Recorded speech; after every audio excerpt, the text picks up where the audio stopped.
Hey folks, getting ready to launch here on Lake Marburg in Pennsylvania.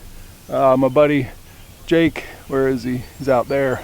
Has already launched. I've actually been in the water with the Jackson YuPIK here and tested it and got a top end speed of 6.5 miles per hour. Somewhere very early in this video I will go ahead and put up the speed and range numbers. That makes me so happy. That is such a cool thing that we got a boat that's under 12.5 feet. Length of wetted surface gives you speed, but also so does getting the weight forward.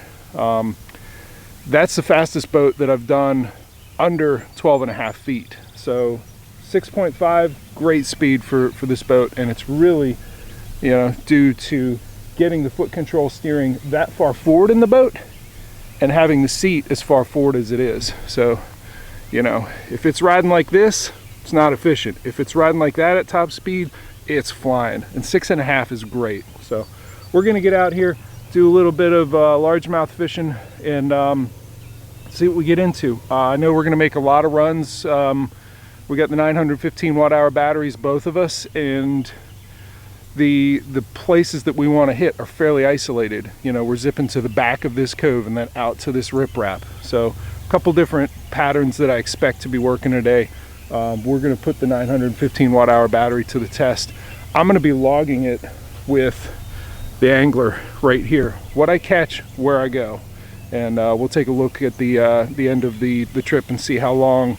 And I've already used up 5% just in testing, so I have 95% of that battery left. Let's see how long of a trip I can get out of it. All right, let's go catch some fish.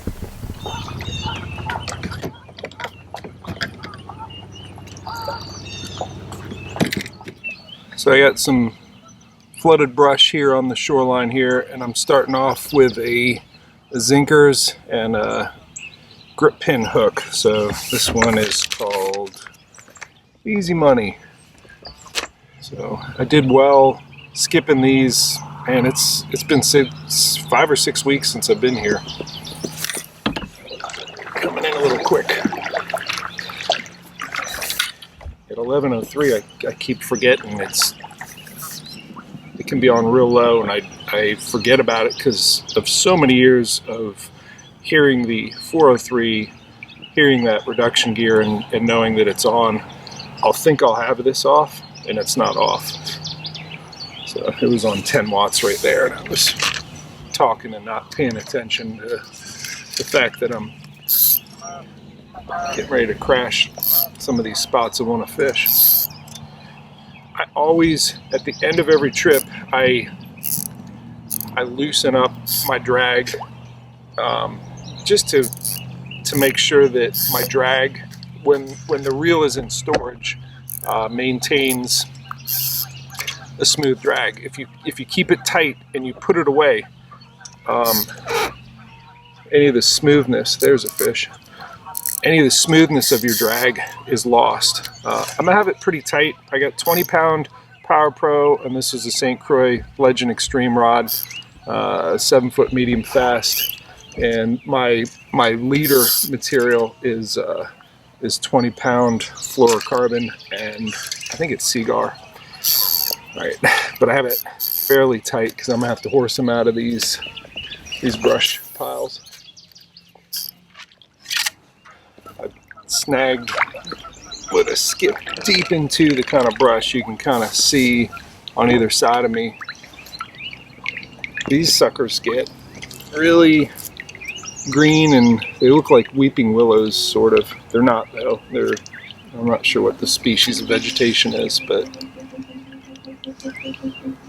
they load up with fish, that's for sure.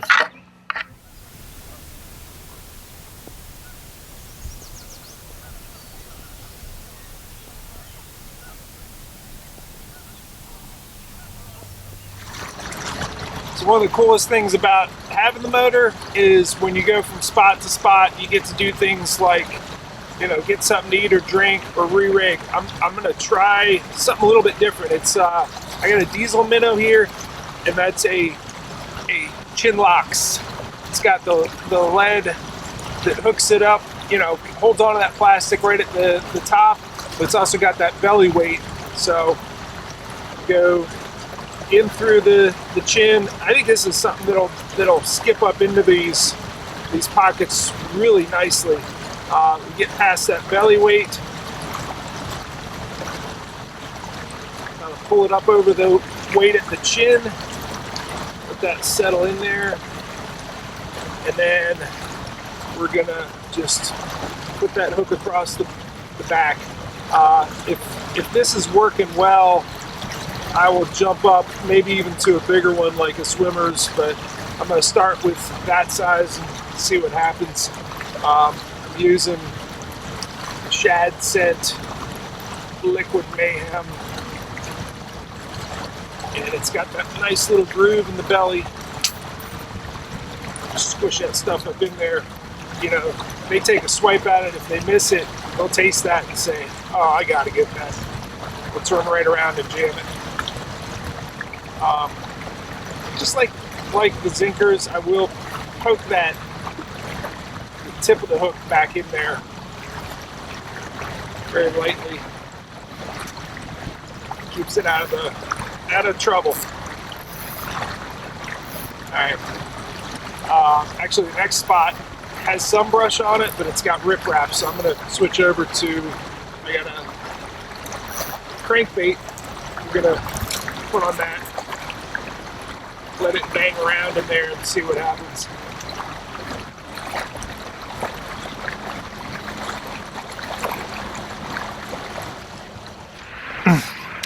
So, haven't got any bites so far. It's kind of been a slow morning. And, you know, I've tried skipping the Zinkers. I've tried gold chatterbait. I've tried this riprap with a deep diving square bill. And now I'm going to switch to something that almost always works, but the finesse jig. This one, I forget what color it is, but it's got green and some brown and a little bit of light blue. I'm pairing it with the TRD craws in, I think it's the Deal. So it's green pumpkin on the top and light blue on the bottom. It kind of matches the jig itself. So I'm going to split those apart, and I'm going to get into, there's a cove back here that's got some nice looking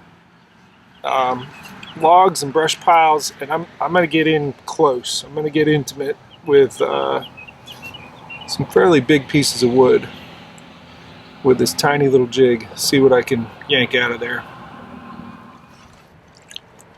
Okay, finally got something going with the little finesse jig, and had to come out from the wood. I think that they want to jump up in there and, you know, establish some beds and do their thing, but I don't think they're quite ready to jump on it. So fishing in a little bit deeper water with that TRD craws and the little finesse jig, and he popped it. It's a steeper shoreline. It was not skipping up into it. It was, I don't know, 10 feet off the bank and I don't have a depth finder on this, but yet. But yeah, real finesse, very small. I mean, I'm dialed all the way down, and that's something that's sort of critical to make a note of, is that I was skipping and ripping with the Senko. I was fishing fast early on because I saw fish shallow. I threw the chatterbait, I threw, you know, the crankbait, and it took stepping it down gradually to this is one of my most dialed down finesse presentations I can get, is something that's only this big, and I'm not moving it a whole lot, but they'll always eat it. It's just, you have to invest so much time into each presentation. You better be near a fish. If you are, you're gonna get them.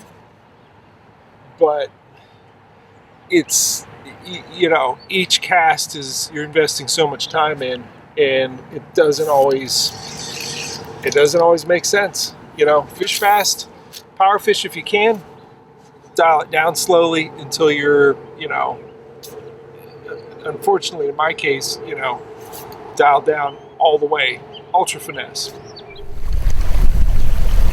Okay, we made a long run to the back of one of the coves, and I'm switching over baits. I'm using this palmetto bugs on a Chinlocks jig head, and I got it slathered up with the this stuff right here, Liquid Mayhem. So let's see how that does. Skipping into this stuff, there's got to be some fish in this flooded, brushy type stuff here. All right.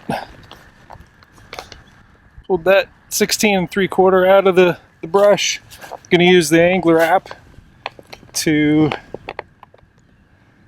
let's try the photo one. Go ahead and turn it around, take a picture.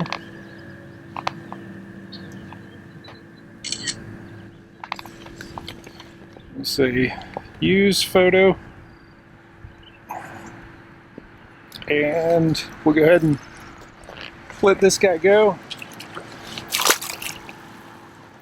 and then we will mark that as fish catch, largemouth. Length was 16.75. Save. Done. And we got 2 of them back here. Let's see how many more we can get. So I got a tight space to slingshot it into. I'm grabbing the back of the hook here and just pull it back, and hopefully that works.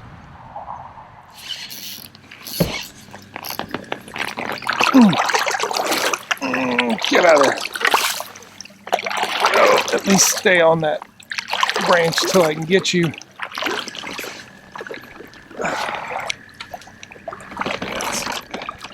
The best you can hope for. You get them hooked and you keep them. All right, draw a stroke, draw that in.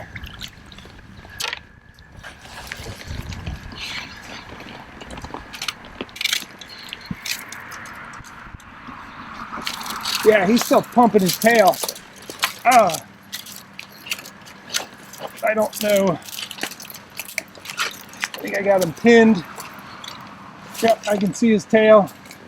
Oh, he's good. He's a big one. He's just on the wrong side of that log. Gather. There's his head. I'm going in. Ah. He's wrapped all the way around.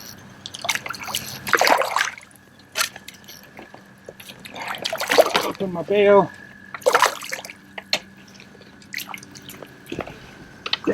Pull myself in. Not fishy. I'm gonna get you. I'm gonna get you out.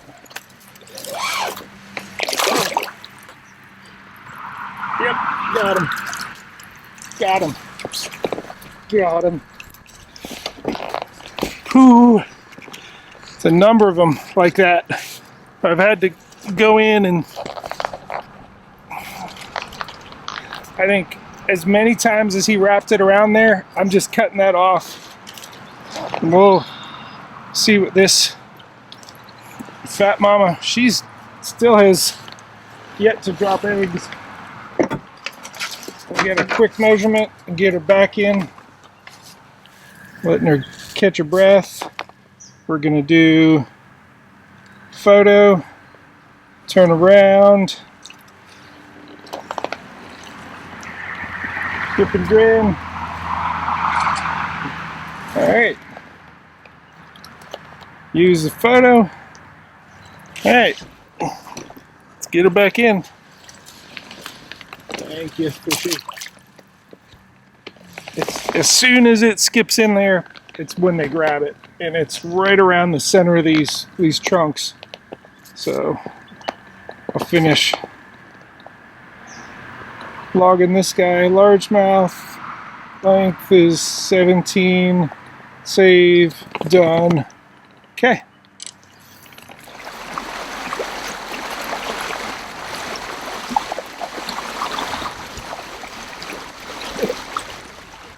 So we've been to the backs of these coves and caught some fish.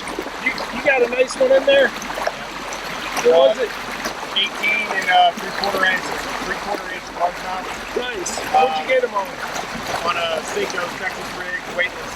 Okay. I let it sit for a long time before it hit. Okay. So just skipping that soft plastic at wood? Yeah, and it's way in the back too. Way in the back of some trees. Well, we're gonna zoom all the way. It's part of pattern development. If you go from spot to spot to spot, trying to find, you know, some more of what you've already found. In these two coves, we've exhausted the examples where we're catching fish. So we're gonna make a good run, 3 or 4 miles down lake, and then a mile up up into another cove. So we're cruising along.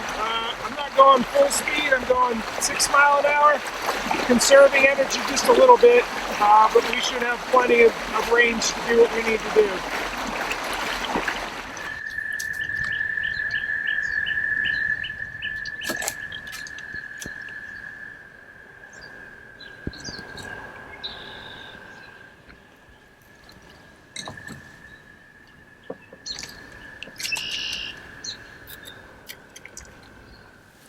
A lot of times, you can skip it in this nice big wide open area, but when you want to thread it into a really narrow spot like that, you have to do a draw stroke to pull yourself in line.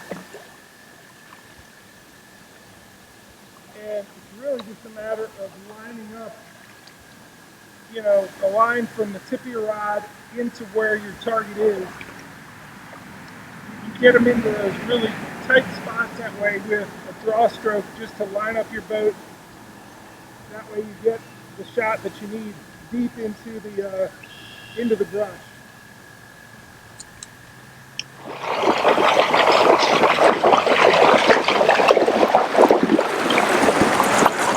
All right, we are back out to the main lake, and I think Jake's got to go. You're heading out, man? Yep. Good fishing with you? Yeah, man. Had a great time. I still got 34% of the battery left, so I'm gonna hang a right, head down to the dam, see what I can get into. I still got a couple hours of daylight, so I'll catch you next time, man. Where are we fishing next? Maybe Pincho. Okay, Pincho. I don't think I've ever fished it. You should. All right, we'll check it out.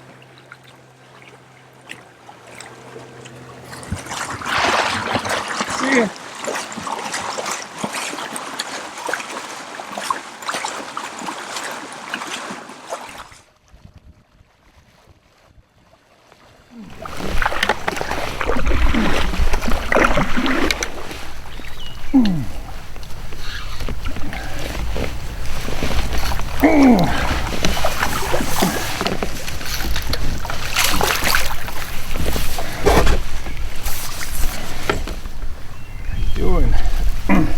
Went back to the Senko, really the Zinker, and get that chunky monkey.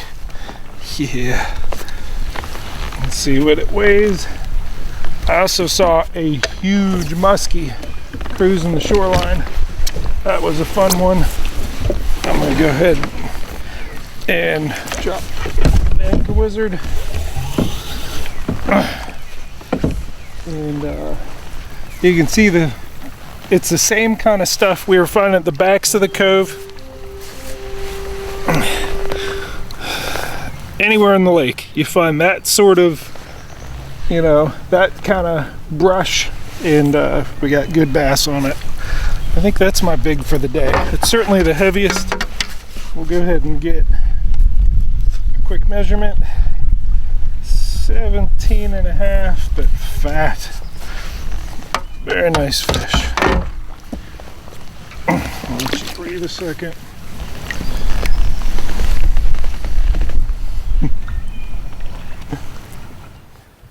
All right, nice chunky 17.5 incher hitting the ZMan Zinkers. We'll go ahead and get this guy back to his brush pile. You can see right behind.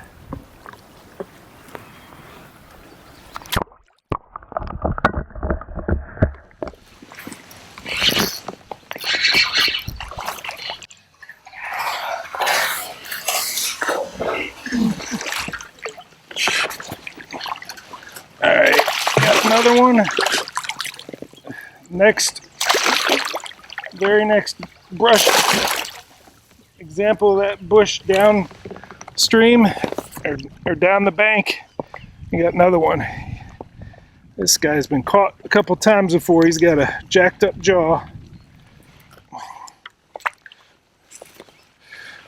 Alright, let's check the length on this guy. Yep, 17.5, like the other one, but skinny. Get a quick pick, log him on the Anglr app. I can breathe. So we got the option for photo, and we're gonna just hold him up like that. Take a quick pic, boom, use photo, and we'll go ahead and let this guy go back. See a fishy, and we'll go ahead and log that species, largemouth,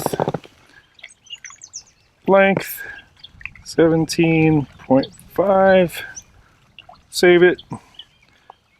Done.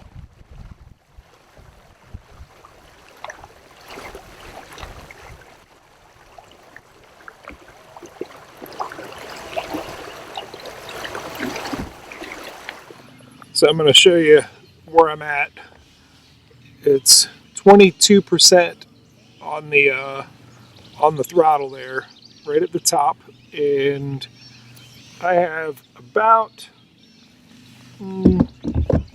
mile and a quarter until I get back to the launch. I got plenty of range. You know, I've been all the way to the north end. I've been down to the dam. I've been to the back of the furthest, longest cove.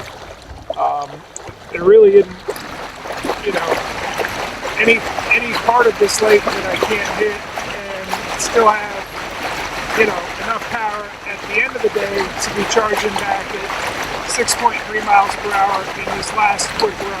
So 915 watt-hour battery, lake this size, no trouble. Alright, let's take a look at what we did. Started and ended in this cove, went up, fished that riprap, got that first 15-incher on the finesse jig, went all the way up to the top, went up into that creek, really started catching them on the palmetto bugs up in this cove. Got, I don't know, 3 fish in there. Started heading back, went down, made a straight shot to this cove, went all the way to the back. I always do good here. Somehow caught nothing. And somewhere around there is, I did not go overland going back. I lost signal or something. But where do we go? Starts picking up here. Got these 2 near dusk, or maybe an hour before dusk. Went down to the dam, hit these coves, and then zoomed back in. So let's hit stop. And yes, we want to end trip.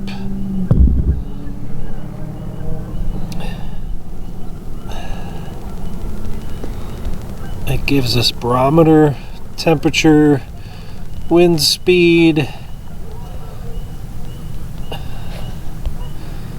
Let me go with the stats. 11 hours, 25 minutes, covered 15 miles. I think it was a little bit more than that just because it cut that corner, but more than 15 miles, and you know, energy to spare left in that 915 watt-hour battery. It's a good day.